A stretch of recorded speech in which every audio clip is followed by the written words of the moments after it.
as of now, dito sa lesson number 2, meron na tayong mga alam na words, no? Meron tayong Großvater, Großmutter, no? Yan yung ating Großeltern. Tapos meron tayong Mutter, Vater, Eltern. Tapos narinig natin, sinabi to ni Lara kanina, Geschwister, no? Di kaya narinig niyo din tong Bruder, Sohn, Schwester, Tochter. At medyo bago itong word na Kinder, no? Yan. So, yan ay mga family members. Any words here na hindi pa natin alam? Or lahat alam na natin? No? So, nasa assignment yan na vocabulary. I hope ay nadaanan niyo siya. So, wag niyo lang pansinin itong page numbers because materials ko to nung ibang libro pa yung gamit ko.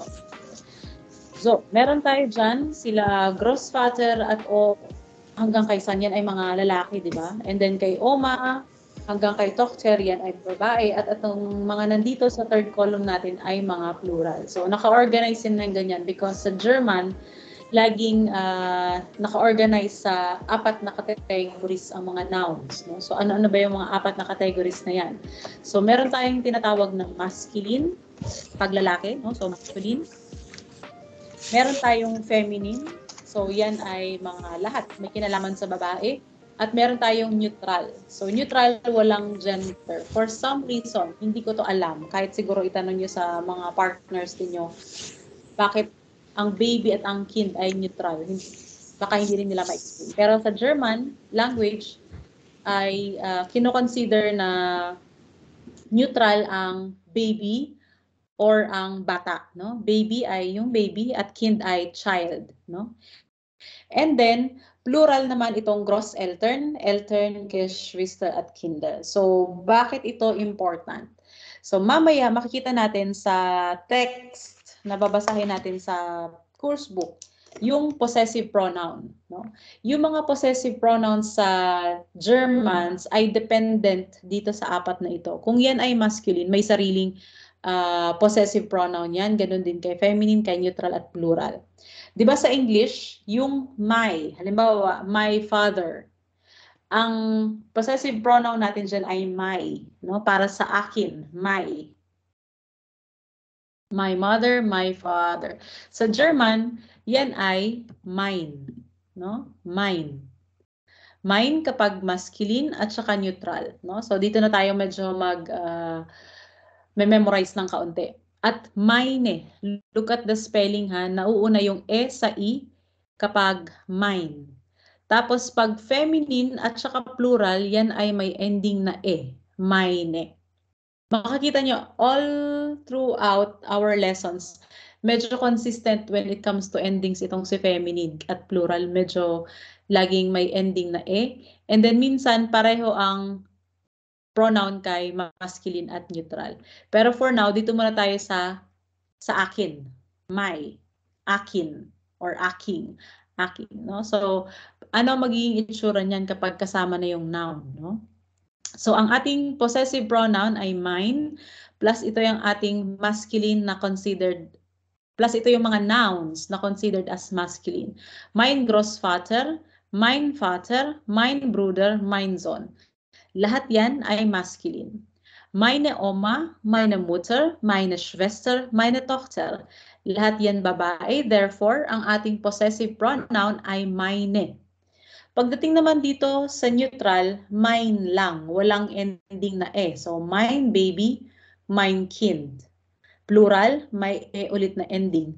Meine Großeltern, meine Geschwister, meine Kinder. No? So sa English, my grandparents, my parents, my siblings, my children. No? So, ganyan. Question so far dito sa ating possessive pronouns. So, yung ating bagong possessive pronoun dyan ay yung ihre, your daughter, at saka dein brother. So, si dein, dito yang kay du. No? Lalagay ko yan dito.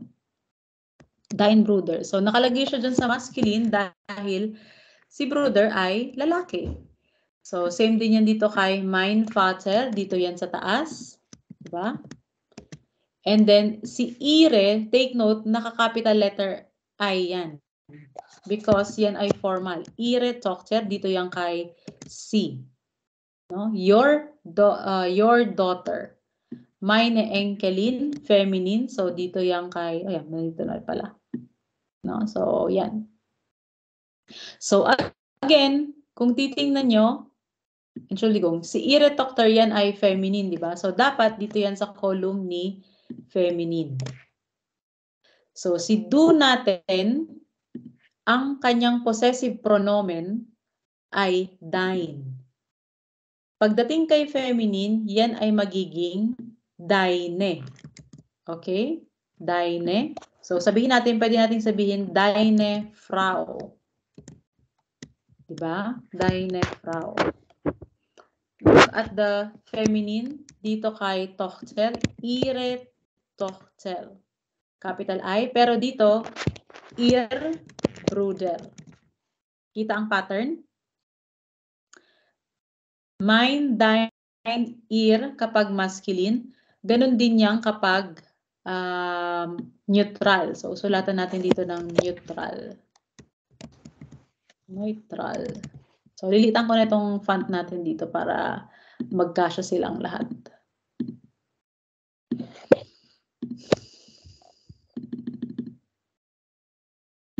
Ayan.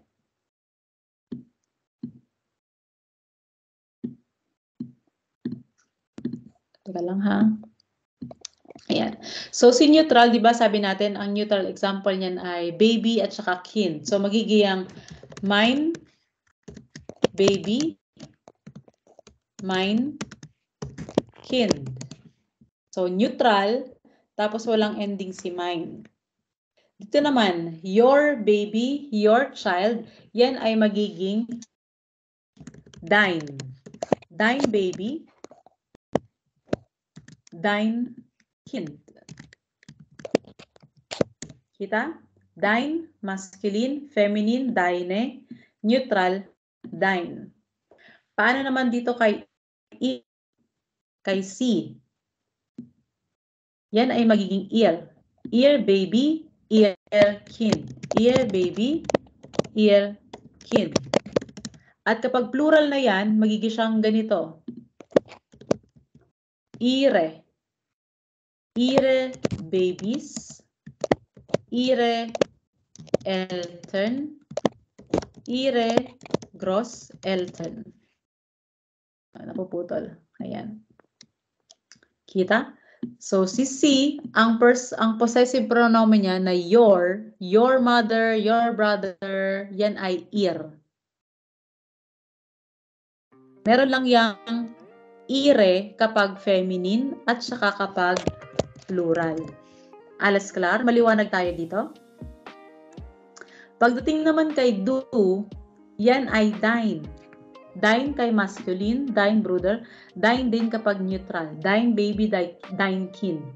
Pero kapag feminine, deine Frau, at kapag naman plural, yan ay magiging deine. Deine babies, deine Großeltern, deine Eltern. Okay? Yan. So, balik tayo dito sa kay ich. Pagdating naman sa plural, puro yan meine. Ito pa din yan, papalitan ko lang ng meine. So, my babies, my Großeltern, meine Eltern. Meine babies, meine Großeltern, meine Eltern. So, lahat yan nag-end sa A. So, sige, kopyahin muna natin and then, pag kinopya natin, it will help us process kung ano yung binabasa nating sentences. No? So, pakopya muna po and then, we'll have a short time. Tapos na magta-time out na pala tayo. Malapit na. So, pakikopya muna.